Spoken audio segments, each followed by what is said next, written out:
Grabe naman yun, bata pa lang, hinahabol ng itak. Ano yun? Ano pang klase utak meron si Tatay Roel, no? Buti na ang bata-bata ng anak mo, hahabulin mo ng itak? No? Ang bata ng anak mo, hahabulin mo ng itak? Ano ba? Ano pang utak meron ka? No? Anak mo yan? Mama po, sa likod po yan, magana doon. Bakit si mama mo hindi niya may iwan si papa mo? Hindi ko nga po alam. Love, no? Umiiral yung love. Because of love, no? That's love. Hindi mo iwan. Ano man mangyayari sa'yo. Love mo eh. Diba? Tingin ko yun yung dahilan. Kaya hindi maiwan-iwan ng mama ni Lisel, si Tatay Roel, because of love. Paano masabi? Wala na. Finish na. Na-overcome mo yung mga parang mahirap i-overcome. Mahirap po talaga. Kung tutusin nga po ako, iba-iba nga po mga anak dyan ha. Siguro nag-rebuild din na po talaga. Nagkasawa na lang, ganyan. Mabuti hindi mo naisipan Hindi yun. ko po yun naisipan kasi kasi po, nakikita nila ako, nag-delete na ako, which is mali. Oh, mali talaga. Meron naman tayong Diyos. Meron naman tayong dapat lapitan. Nila ako, na-overcome po po yun. Buti na lang. Grabe, no? Nadadamay ng mga anak ni Tatay Roel sa pag-ugali niya, no? Sila rin minsan naiisip na nila, no? Tapusin ang buhay nila dahil sa... Good morning, good morning, good morning. At ito nga po ulit si Calper. At ito nga ho, no, ang anak ni Tatay Roel, ako po ay natutuwa. Totoo lang po natutuwa ako dito sa kanya dahil nga sa kabila ng binibigyan na problema ng kanyang tatay, si Lisel po ay napaka-positive na bata. Sa kabila ng mga problema na binibigay sa kanya ng kanyang ama, hindi nyo naisipang magrebelde, kadalasan kasi pag ganyan ang magulang, pabaya o anuman, ang mga anak ay nagiging ganun din. Kaya nakakatuwa po tong si Lisel na maganda po yung kanyang mindset dahil nga po sa kabila ng lahat, gusto nyo pong maging maayos ang kanyang buhay, ang kanyang future at syempre maging maayos din ang mga kapatid niya, ang pamilya niya, po. Kaya nakakatuwa. At ito nga po, para sa akin po, tama po yung ginawa niyang hakbang na ilapit niya kay Kalinga Prab yung problema at sabihin kung ano yung totoong nangyayari pag walang camera po, At para sa akin, mas gusto ko na sinabi niya yan para magkaroon pa ng solusyon, Para magkaroon pa po ng solusyon yung mga bagay, na ginagawa ni Tatay Roel. At ito nga po, meron po tayong isang kasamahan na kalingap, na nag-comment po dito sa ating channel, Sabi niya po rito, I work here sa Amerika. Yun ang profession niya doon. Hindi basta selos yan. He's delusional and paranoid. Yun po nga, At hindi hubiro yung mga ganyang pag-iisip na, sakit na yan, He needs to seek professional help. Dito, yung ganyang behavior, we take it seriously. So, talagang kailangan talaga ito gawa ng action po, ng kalingap hanggat saan yung kaya nila na pwedeng itong si Tata magawa na solusyon yung kanyang pag-uugali. Hindi na normal ang mga kilos na yan. His DTS and DTO meaning his danger to self, and danger to others. Yun nga po, yung tulad na nakaraan na napanood nating video kay Tatay Roel na nagbabanta siya sa sarili niya, nagbabanta siya sa pamilya niya. So nakakatakot po, Kaya salamat po sa advice mo, Ma'am Graceful, Shoutout po sa iyo, Ma'am Graceful. Sabi niya, may pagbabanta din siya sa sarili niya. Kaya dapat siya mapatignan. Meron din siyang binanggit na experience niya noong bata pa siya. Maaaring nagtitrigger din yan sa isip niya. Hindi muna Bible study ang kailangan niya. Ang kailangan niya professional help muna bago Bible study. Kasi kung hindi mapatignan yan, kahit saan ninyo dalhin yan, delusional siya at paranoid. May pagka paano ba to? Schizophrenia? Paano ba ito banggitin? Schizophrenia. Tingnan natin to kung anong meaning nito. Hindi ko alam to A serious mental disorder which people interpret reality abnormality. Oh, okay. Yun po, Yun po ang ibig sabihin ng schizophrenia. Ayun. At yun nga po, sabi niya rito, may pagkasi professor niya, yun na yun. Kaya delikado yan. Pag nangyari yan dito sa Amerika, pananagutan ng mga kasama niya yan. Pag may nangyari sa pamilya niya yan, kasi hindi nila ni-report. So, tamang i-report din po, Tamang i-report sa kinaukulan, kung saan dapat i-report, sa pulis ba o sa doktor, ewan ko, iba pala sa atin sa Pilipinas, hindi masyadong napagtutuunan ng mental illness, sabi naman po ni Ma'am Graceful. Pero anyway, andyan po ang Team Kalingap, para tumulong kung ano man yung dapat na gawin para, ano bang maging solusyon, sa inaasal ni Tatay Roel, Salamat po, Ma'am, sa from Las Vegas. Thank you so much po, Ma'am Graceful, sa iyong komento. At syempre, sa mga hindi ho nakagets dun sa joke ko nung nakaraan. Joke ko po yun, yung about kay Sir July, Shout out Sir July. Ayun po ay nung ginagawa ko po yung video na yun, ay natatawa ako, no, nung sinasabi kong si Sir July pinagseselosan. Tawang-tawa ako sa sarili nun. Kaya lang kinat ko na po yun para maging seryoso yung dating, no. At ito nga, sa mga hindi ho nakarelate sa joke na yon, sa mga siguro sa baguhan sa channel na to, marami yung iba medyo may parinig, no, sa akin na sabi, pakinggan mo maigi, hindi ganyan, sabi. Sorry po pero iba syempre nagko-correct, no, kino-correct tayo, no. Pasensya na po sa mga hindi nakagets sa joke kong yan, no. Pero marami nakagets naman. Ito sabi nga po ni Ma'am Erlyn Bonds, sabi niya, nadali mo ka helper, pasaway ka talaga. Ayan tuloy na correction ka, di tuloy nila magets. Mga legend lang makagets sa points mo ka helper. Natawa tuloy.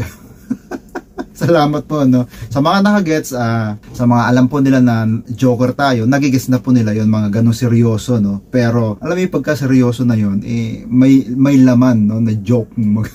Kaya nga isa na po dyan si Ma'am Erlyn, no, na nagets niya po. Marami dyan nakagets din. At marami hindi nakagets. Siguro yung mga baguhan sa channel ko. Sa mga baguhan sa channel na to, kay ka-helper, joker po ako minsan, no. Joker na, alam mo yun, basta iba yung minsan joke ko din, no. Kaya sa mga nakagets, thank you. Sa mga hindi, pasensya na po. Ayun, tuloy natin. Ayan po, si Ate Lizelle. Bisita natin ngayon. Ate Lizelle, akala ko nasa ano ka? Legazpi ba yun? Naga? Ay, Albay? Albay po. Kala ko doon ka nagtatrabaho. Opo, nag-alis po ako doon at medyo mag-ibat po kasi ang trabaho ko doon. Mabigat ang trabaho mo doon? Ngayon, saan ka nagtatrabaho? Dito na po ako sa labo. Parang pumuti ka. Parang naging blooming ka, Ate Lizelle. Sa aesthetic wellness clinic po ako nagtatrabaho eh. O, buti natanggap ka naman, ano? Opo. Sa kilala ko naman po yung nung nagtawag po sa akin na trabaho po. Buti nakapagtrabaho ka naman pala ngayon. Opo. Hindi ka nakapag-aral. Yun po ang ko eh. Bago ko magtatrabaho muna ako, mag-iipon. Tapos next year, planning po ako mag-enroll ulit para tapusin yung 1 year ko po. Ma-aral ka sana. O bakit napaano ka? Ayun nga po, no. So, maganda po yung naiisip niya po, Kaya, nakakatuwa na si Lizelle, ganun ang iniisip. Pasugod ka dito, Casey. Ayan, Lizelle. Kasi po, gusto ko muna sana una po, gusto ko muna po mag-apologize sa inyo dahil po sa pinakita pong hindi magandang kaugalian ng magulang ko po. Ang sakit po baga, di ba po, sa ulo. Alam po medyo na po kayo sa magulang ko kasi kahit ano pong pangaral, kahit sino po pong tao mag-advise doon, hindi po yun nakikinig. Kahit po nga kayo mga anak, kasi kami po yung nakakilala sa kanya, kaya kahit ano pong sabihin na po doon, hindi po yun nakikinig. Akala ko nga nung ribbon cutting, okay na kayo Oo, kala ko nga po okay na. Tapos ngayon po, nalaman ko dun sa kapatid ko na ganyan. Tapos nakita ko po sa YouTube na ganun, sinapak si mama. Tapos nakita ko po dun sa sinid sa akin ng kapatid ko, si mama daw po may mga pasak sa likod. Last time daw po na may po sa akin, sinid pong picture sa akin yung kapatid ko na picture na may mga pasak si mama sa likod. Nananakit po siya, no? Nakakatakot po talaga, no? Nananakit po siya hindi lang sa asawa niya, pati sa mga anak, no? So, nakakatakot talaga. Kaya talagang gawin yung mga sinasabi niyang salita, no? Na hindi magandang pakinggan. May katanungan tuloy ako about sa inaasal ni Tatay Roel. Ito lang tanong lang naman, Hindi kaya nagtitake yan noon ng pinagbabawal na gamot? Tanong lang naman, kasi yan yung mga isa sa mga inaasal ng mga nagtitake ng mga pinagbabawal na gamot. Pwedeng noon gumagamit or ngayon, pero parang imposible, no? Wala namang budget para pang bisyo ng ganun, no? Pero di natin alam, bakit ganun? O talagang ugali ba? Hindi talaga normal, Hindi talaga normal. Tulad niyan ngayon, kwento ni Lizelle na sinasaktan pala niya ang mama niya, may mga picture pa, no? Hindi biro yun, Dapat talaga ito, di ko alam kung pulis ba dapat ang kakausap dito o ano ba? Kasi nakakatakot po talaga, no? Sinod daw po kasi ni mama yung likod niya kasi muntik daw pong tamaan ng itak yung kapatid kong isa sa Judy. Kaya ang planan ko po ngayon, biruin mo, batang-bata yun, halos tamaan ng, no? Tumatay balahibo ko, no? Kung pupunta po doon, mag-set po ng date na hindi po ako magpapakita sa magulang ko kasi ako pag-iinitan po ng dugo nun. Iba po ang ugali nun. Pag yung nagalit, talagang itak po ang nun. Kasi bata pa lang po ako, hinahabol na ako nun ng itak. Grabe naman yun, bata pa lang, hinahabol ng itak? Ano yun? Ano bang klase utak meron si Tatay Ruel, no? Buti natagpuan ng Team Kalingap, no? Kasi sila yung pwedeng makapagpabago kung sakali, no? Sila yung pwedeng makapagpagamot kung ano man yung pwedeng solusyon na pwedeng i-provide ng nila Kuya Bal o ni Kalingap Rab, no? Parang ang hirap panoorin yung ganyan, no? Nung ganyang bali-balita. Nagagalit. Bakit ba ganun si tatay? O matagal na ba siyang ganun? O nagbago lang siya, di siya ganun dati? Matagal na po siyang ganun. Simula ko ba ako bata? Ay, ibig sabihin, ugali na niya. Opo. Sa tingin mo, tatanungin kita, sa tingin mo, may sakit siya sa pag-iisip? Opo. Yun na po ang ugali niya yun? Ugali na po, tapos parang may sakit na po sa pag-iisip. Kasi yung lola ko, nagtanda lang naman siya, nagkaroon ng ano sa pag-iisip na nagtanda na. Normal naman po yun. Kasi matanda na siya. Pero siya parang hindi na po normal. Kasi lahat ng tao, tingin niya, kaaway niya.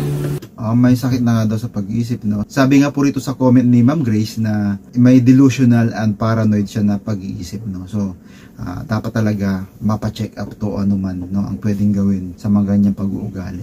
Kahit pa po yung mga kapatid niya, yung mga tita-tito ko, kapatid niya po yan ha, wala naman po sa kanyang ginagawang masama. Tapos, pinag-iisipan niya ng masama. So, kami po yung napapasama. Paranoid mga niya, anak, no? kami po yung nadadamay. Kaya sasabihin niya po na kami po yung nagbibigay ng sakit sa ulo sa kanya, ganito ganyan. Pero yung mga papasunod niyo po sa amin ng mga bata pa kami is mali po talaga. Ibig sabihin, nasa ugali na niya yun? Opo, nasa ugali na po yun. Ibig sabihin kahit pa konsulta pala natin, opo, wala na pag-asang gumaling. Hindi ko lang sa tingin mo? Halimbawa, pina-doktor natin, ganyan.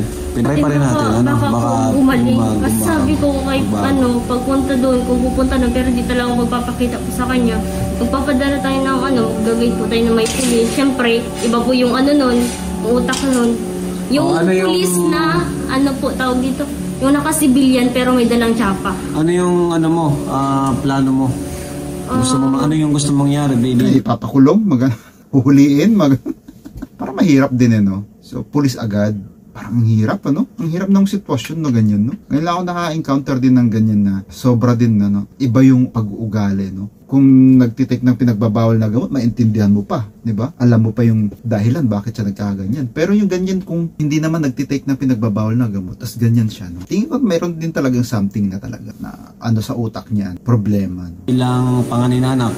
Gusto ko pong mangyari is, ipa-psychiatrist na po si Papa. Yun, psychiatrist. Sa panganay na anak ni bilang panganay na anak po, para po sa safety po ng lahat, gusto ko po is psychiatrist na lang po si Papa. Tama po yung sabi ni Ma'am Grace sa comment na kailangan talaga madala na yan sa dapat kung saan pwedeng makapagpagaling kay Tatay Ruel, no? Siguro hindi na talaga normal, no? Yung ganyang pag-iisip, no? Pati anak mo, no? Sasaktan mo. Ang bata-bata ng anak mo, hahabulin mo ng itak. No? Ang bata na anak mo, habulin mo na yung itak. Ano ba? Ano bang utak meron ka? No? Anak mo yan. Nakakatakot, no? Kasi po si Mama kawawa na. Nag-ano na po yung mga kapatid ni Mama, napauwi na lang po sa Mindanao. Nag-chat na po sa akin. Nag-chat sa'yo? Opo. Pauwi na lang daw sila mama mo? Pauwi na lang daw po doon. Kasi si Papa, paano si Papa mo? Si Papa, ang plano ko po dyan, hanggat hindi po siya gumagaling, wala siya sa matamang pag-iisip, hindi ko siya papasamahin minsan. Kasi delikado ang mga kapatid mo ay. Delikado po lang, si Bunso, maraming trauma. Yung mga kapatid ko po, yung mga nagtutulog sa tindahan. Kaya po wala din nagtutulog doon sa bahay. Kasi po traumatic na po yung mga kapatid ko. So kayo mga kapatid mo, mababait? Wala na walang problema sa mga kapatid mo, nakakausap yung mga kapatid mo. Kasi tinuturuan ko po sila ng maging mabuting bata. Galing no? Galing ni Lisel, no? Nakatuwa si Lisel talaga. Maayos po yung kanyang pag-iisip, no? Dahil sa sitwasyon niya sa pamilya niya, nagiging matured yung utak niya, no? Maganda yan. Pagpatuloy mo yan, Lisel, huwag ka mawala na pag-asa. Kung ano yung pwede maging solusyon para makaiwas sa disgrasya ang iyong papa, gawin na lang, no? At tama yun na pagbutihin mo pa, magtrabaho, o kung ano man yung pwedeng, paano ka makakahanap ng para sa future at saka sa pamilya mo, no? Tama yan, pagpatuloy mo yan. At lalo na, andyan ang Team Kalingap, may chance talaga nagbablog ka, pwede mo ituloy pagbablog mo. Baka sa pagbablog mo, pwedeng yan ang isang makatulong sa iyo habang nasa work ka o kung ano yung trabaho mo o paglabas mo ng bahay, dagdag mo lang. Kahit hindi mo na kailangan i-edit yan. Hindi mo na kailangan pag-aksayan pa ng panahon yung pag-i-edit. As long as na may sumusuporta sa iyo, papanoorin ka nila bilang pagsuporta sa iyong future. Ay papanoorin nila yan. Kahit edited yan o hindi, papanoorin nila yan. Kaya advice lang, Lisel, kung sakali mapanood mo to, tuloy mo yung pagbablog mo, no? Kahit anong busy mo. Tinuturuan ko sila ng magandang asa, dapat may respeto sila. Kahit sabi ko, kahit na ganun yung magulang natin, respeto pa rin ninyo. Kako nga, kahit nagginaganon ako nila, Papa, minsan narinig di ba ako sumagot, di ba hindi? Yung po lagi ipinapaalala ko sa mga kapatid ko, buti na lang po nakikinig sila. Si Judy, sabi daw, matigil na daw sa pag-aaral, nag-chat sa kay mama yung teacher niya, titigil daw sa pag-aaral, magtatrabaho na lang daw siya. Kumbaga, naapektuhan na yung pag-aaral na po ng yung mga mga kapatid ko. Kasi nag-ano po yung ano nila, yung utak nila. Delikado yun. Opo, delikado po yun. Nade-depress sila mga bata, kawawa naman. Kami, ang gusto namin matulungan, kayo, yung mga bata talaga.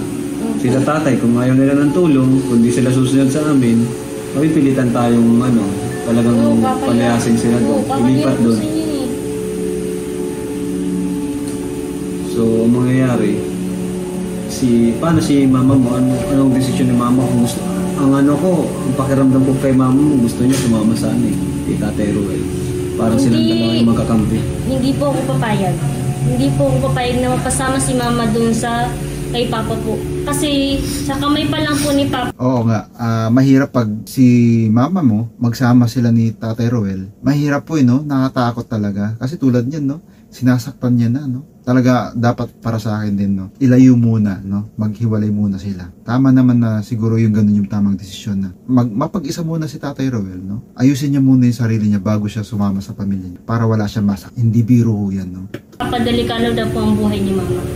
Tama nga. Pwede problema natin ngayon si Tatay Ruel, kung saan natin dadalhin.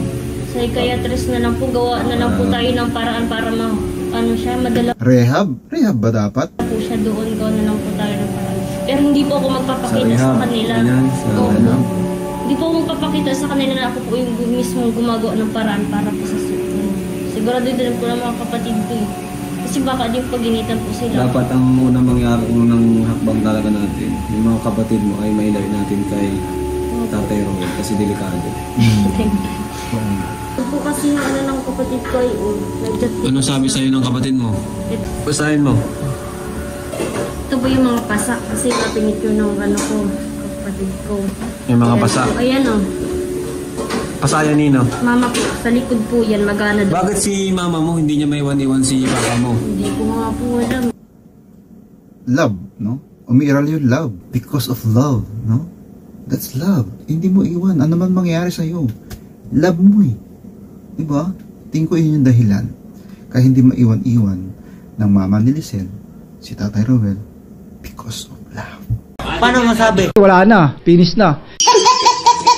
Kung hindi pa si mama nahimatay, sana wala na si mama ngayon.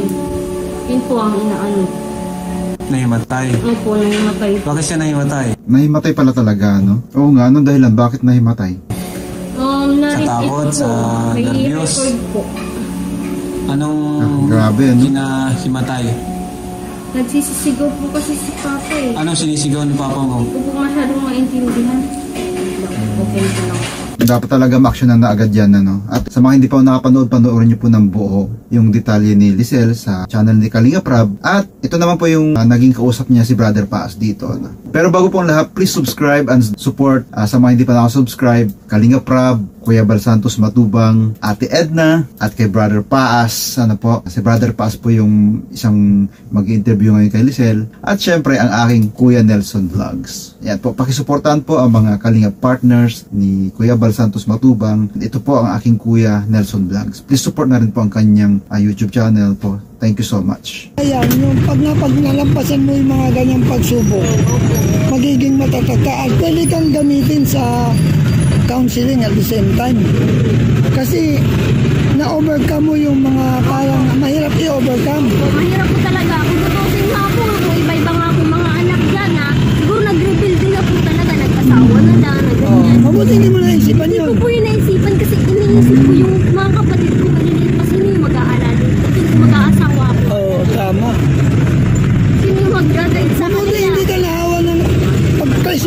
papa mo, no? Hindi po, kasi may mga tao nag-advise sa akin na ganito yung gawin mo, ganito yung makakabuti sa'yo. Oo, tama, oo. Para sa pamilya mo, may mga nakakatanda po na kayo na papa na nag-advise sa akin. So yung po pinakita mo, kahit yun po ang tama na makakabuti para sa akin. Oo, tama yun. Para sa buhay. Good. Tsaka huwag ka makalimot manalangin. Opo, lagi naman po ako. Best way kasi yung mag-pray ka sa Lord, pagkatiwala mo sa Diyos yung nangyayari sa'yo, gawin mong kalakasan yung naging kahinaan mo noon. At time will come, magkakagumpay ka kasi maganda yung maganda yung naging pundasyon mo. Pinatatag ka ng mga pagsubok sa iyong buhay. Buti na lang po nakasurvive ako. Dati po talaga, kaya po hindi ako talaga nakapag-enroll din po ng 4 year po. Oo. Nagkaroon po ako ng anxiety depression.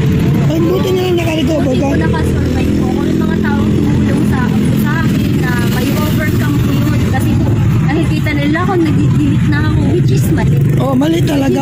Meron naman tayong Diyos, meron naman tayong dapat lapitan. Nila ako, na-overcome po po yun. Buti na lang. Grabe, no?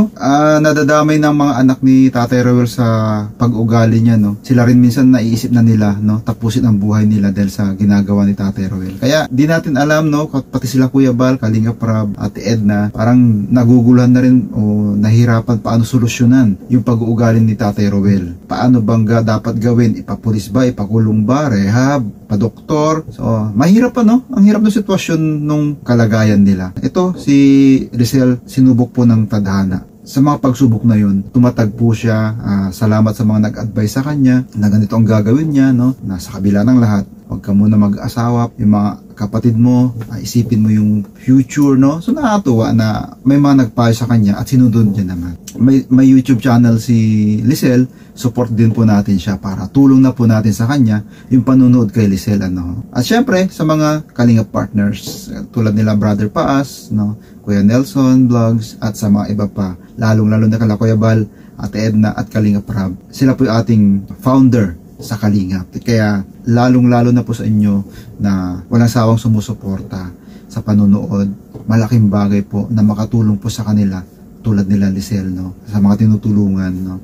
Tulad nila Rina at sa lahat po, no? Salamat po sa inyo sa mga solid po na nanonood sa Kalinga, sumusuporta sa Kalinga. Thank you so much. Ang laking bagay po ang pagsuporta niyo po sa Kalinga. At syempre shout out po kay Ma'am Graceful, MD, Adelia, Teresita, Sarol, Inday P. Ma'am Inday PB, shout out. Nandito si Ma'am Inday PB, no? Yan, si Ma'am Inday PB po ay always po yan na naririnig natin sa live ni Kuya Bal. Kaya si Ma'am Inday PB po ay sikat na po, no?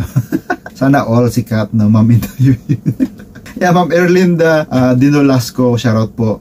Of course, si Ma'am Inday PB po, isa po rin po siya. Walang sawang pagsuporta sa panunood at hindi lang sa panunood. Grabe yung pagsuporta niya sa pagtulong sa Kalinga, pinansyal. Grabe. Thank you so much, Ma'am Inday PB, at sa iba pa po na nag-sponsor sa Kalinga. Thank you so much. Hindi ko na kayo maisa-isa. Kay Ma'am Remy Dancel, shoutout po. Ma'am Virginia Aduga. At of course, kay Erlyn Bones, shoutout po. Kay Ma'am Lina Payo, shoutout. Yan, natatawa sila sa joke ko, no? Sa mga nakagets sa joke ko, no? Kay Sir July, yan, matatawa sila, no? Pag sa mga hindi, sa mga baguhan sa channel na to, maiinis kayo sa akin. Iko-correct nyo ako, tapos pagagalitan nyo ako, no? Yan, shout out sa inyo. At sorry naman po sa mga hindi nakagets, no? Sa mga nainis, alam ko may mga nainis na ayusin mo yung pandinig mo. Pasensya na po, no? It's a joke. Nakakagigil ka. Kay Ma'am Maximina Awad, Ma'am Linen Vlog, Joanna Moico, Purple Siday, at sa lahat po ng sumusuporta sa channel na to at sa Kalingap. God bless everyone. See you later.